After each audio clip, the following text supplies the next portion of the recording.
நான் முதல்ல பேசியிருந்தேன். ஏன்னா சீமான் பேசினதுக்கு அப்புறம் நான் பேசி நிச்சயமாக வந்து யாரும் வந்து அதை ரசித்து கேட்க மாட்டீங்கன்னு எனக்கு தெரியும். இந்த டிடிடி படத்தினுடைய வெற்றி விழாவை கொண்டாட இங்கே வந்திருக்கின்ற திரையுலக பிரமுகர்களே, அன்பிற்குரிய பத்திரிகை நண்பர்களே, இந்த படத்தினுடைய வெற்றி மிகப்பெரிய மகிழ்ச்சி எல்லாரும் கொடுத்துருக்குன்னா அதுக்கு ரெண்டு முக்கியமான காரணம். ஒன்று, மிக அதிகமான பொருட்செலவில் எடுக்கப்பட்டு வெற்றியை குவித்த படம் இல்லை, அது முக்கியமான காரணம். இரண்டாவது, இந்த படத்தினுடைய தயாரிப்பாளர் யார் என்பது. இந்த படத்தினுடைய வெற்றி நிச்சயமாக இன்னொரு 50-60 இளைஞர்களுக்கு வந்து புதிய படங்களை இயக்கக்கூடிய வாய்ப்பினை பெற்றுத்தரும். அப்படின்றதுனால தான் இந்த வெற்றி வந்து இன்னும் கொஞ்சம் கூடுதலான ஒரு மகிழ்ச்சி எல்லாருக்கும் தெரியுது. இந்த படத்தை பொறுத்த வரைக்கும் ஒரு சிம்பிள் சப்ஜெக்ட். நிதிஷ் சகாதி ரொம்ப அழகாக இந்த படத்தை இயக்கியிருக்கார். மிகச்சரியாக கதாபாத்திரங்களுக்கான நடிகர்களை தேர்ந்தெடுத்தார். அதான் ரொம்ப முக்கியமான விஷயம். ஜீவாவை பொறுத்த வரைக்கும் இந்த படம் வந்து அவருக்கு ஒரு பெரிய ஒரு மறுமலர்ச்சி அப்படின்னு தான் சொன்னால், அவருடைய கதாபாத்திரம் சரி, அந்த ஹேண்டில் பண்ண விதம் இருக்குல்ல, ஜீவா வெரி குட். ரொம்ப எக்ஸ்ட்ரானரியாக பெர்ஃபார்ம் பண்ணியிருந்தார். ரொம்ப இயல்பாக இருந்தது படம் பார்க்க. எப்போவுமே இது மாதிரி படங்கள் நடிக்கும்போது எல்லா கதாநாயகரும் நமக்கு ஒரு 2 பாட்டு, நமக்கு வந்து ஒரு 4-5 ஃபைட்டு இதெல்லாம் எதிர்பார்ப்பாங்க. அதெல்லாம் தவிர்த்து விட்டு இந்த படத்துக்கு என்ன ஒரு கதாநாயகன் நியாயமாக செய்யணுமோ அதை ஜீவா பண்ணியிருந்தார். அதுதான் இந்த படத்துடைய வெற்றிக்கு மிக முக்கியமான காரணம் அப்படின்னு நினைக்கிறேன். இரண்டாவது, கதாபாத்திரங்களுக்கான நடிகர் தேர்வு. ஒரு பக்கம் இளவரசி எப்படிப்பட்ட நடிகர் அப்படின்றது எல்லாருக்கும் நல்லா தெரியும். சரியான கதாபாத்திரத்தை கொடுக்கணும் இளவரசிக்கிட்ட கொடுத்தா அதுக்கப்புறம் அவர் பார்த்துக்குவார் மிச்சத்தை. அதே மாதிரி இன்னொரு பக்கம் தம்பி ராமையா, 2 பேரும் மிக அழகாக இந்த கதாபாத்திரத்தை ஹேண்டில் பண்ணியிருந்தாங்க. இந்த படம் டிடிடி, இந்த படத்தினுடைய தயாரிப்பாளரை பொறுத்த வரைக்கும் அவர் வந்து MMT, man of Midas touch. அதுதான் இந்த படத்தினுடைய வெற்றிக்கு காரணம். இந்த படத்தினுடைய வெற்றிக்கு துணை இருந்த எல்லோருக்கும் என்னுடைய வாழ்த்துக்களை தெரிவித்துக் கொள்கிறேன். நன்றி, வணக்கம்.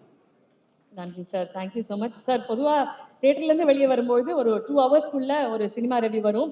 ஆனால் வெற்றி விழால திரைப்படத்துடைய ரெவ்யூ கொடுத்து பார்க்காதவங்க போய் படத்தை பாருங்க அப்படின்னு சொன்னதுக்கு மனமார்ந்த நன்றிகள் சார். Thank you so much. அது இங்கே சித்ரா லட்சுமண் சாரால் மட்டும்தான் பண்ண முடியும். Thank you sir, thank you very much. Seeman அண்ணா, உங்களுடைய வாழ்த்துக்கள். அனைவருக்கும் என்னுடைய அன்பும் வணக்கமும். தலைவர் தம்பி தலைமையில் இந்த படத்தை பார்க்குற வாய்ப்பு கிடைக்கல. தம்பி தயாரிப்பாளர் என்னுடைய மதிப்பிற்குரிய ஐயா கண்ணன் அவர்கள் அழைச்சி பாருங்கன்னாங்க, நேரம் இல்லை. ஆனாலும் எல்லாரும் அந்த படம் பார்த்துட்டு எல்லாரும் ரொம்ப நல்லா இருக்கு அப்படின்னு சொன்னதில் எனக்கு ரொம்ப மகிழ்ச்சி.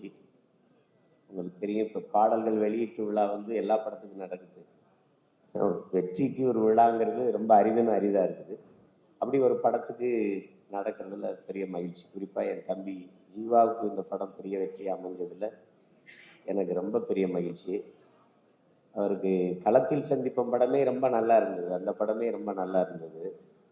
இப்போ இந்த படம் அவருக்கு ஆண்டு தொடக்கத்தில் பெரிய வெற்றியை பெற்று தந்ததில் எனக்கு பெரிய மகிழ்ச்சி. ஏன்னா முழுமையான ஒரு நடிகர். அவருக்கு நடனம், சண்டை காட்சி, நடிப்பு, உரையாடல், உச்சரிப்பு எல்லாத்துலேயுமே ஒரு தனித்திறமை கொண்ட ஒரு கலைஞன் அவர். அதோட இயக்குனர் நிதிஷ் அவர் 2வது படங்கிறாங்க. ரொம்ப எங்கள் குரு சொன்ன மாதிரி பொருள் செலவு இல்லாமல் அதை எளிமையாக எடுத்து ஒரு வெற்றியை தொடுவது என்பது ரொம்ப அரிது. இப்போ அன்னைக்கு நாங்கள் பேசிக்கிட்டு இருந்தோம் அந்த குருவோட நிகழ்வில்.